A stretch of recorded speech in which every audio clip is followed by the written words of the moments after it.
जाएगा खाना, ठीक है, बहुत जल्दी जल्दी खाना पचेगा। आप कुछ भी खाएंगे ना जल्दी से पच जाएगा।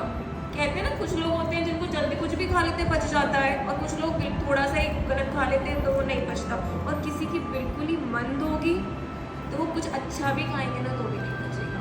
या फिर आपने किसी किसी को देखा होगा खाते तो बहुत है और लगता नहीं है शरीर को, है ना। या फिर हम आहार बहुत अच्छा ले रहे हैं और शरीर में उतना पोषण नहीं पहुंच पा रहा मेरी बीमारियों को ठीक करने के लिए जितना पहुंचना चाहिए। तो हमारा आहार से पहले हमारी जठर अग्नि का अच्छा होना ज़रूरी है।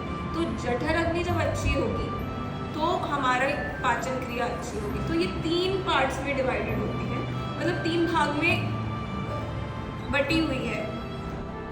एक विषम अग्नि, दूसरी तीक्ष्ण अग्नि, तीसरी मंद अग्नि। ये विषम का मतलब शांत अग्नि। मंद अग्नि अगर होगी तो खाना नहीं बचेगा, पेट में ही चला जाएगा, रुका रहेगा और वहीं से फिर ऐसे प्रोसेस होके आगे बढ़ जाएगा। तो जब वो पचा ही नहीं, वो लुप्ति बनी ही नहीं, तो क्या होगा, वो आगे का पोषण उसमें से मिलना है ही नहीं हमको। तो पहले तो यहाँ पर पेट में जाना ज़रूरी है अच्छे से, और यहाँ पे पचना ज़रूरी है। होता क्या है, आहार हमने चबा चबा कर खाया, दांतों के द्वारा जितने अच्छे से चबाएंगे तो उतना वो सॉफ्ट हो जाएगा, उतने छोटे छोटे टुकड़ों में हो जाएगा। और वो जो सलाइवा के साथ मिक्स होकर, हमारी लार के साथ मिक्स होकर, ये लार को ना फेंकना नहीं होता, किसी काम की नहीं है, ऐसा नहीं है।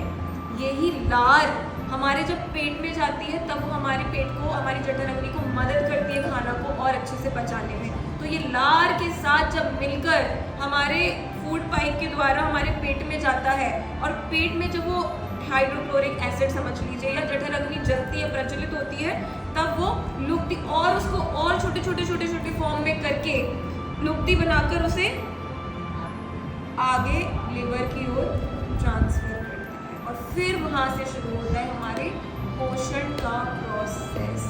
रक्त में पोषण जाएगा, शरीर की नस नाड़ियों में पोषण जाएगा।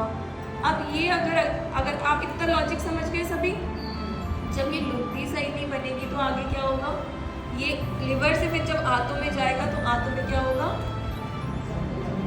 वहाँ पर ठहर जाएगा, जमा होना शुरू हो जाएगा। यदि पचा पाया तो ठीक है,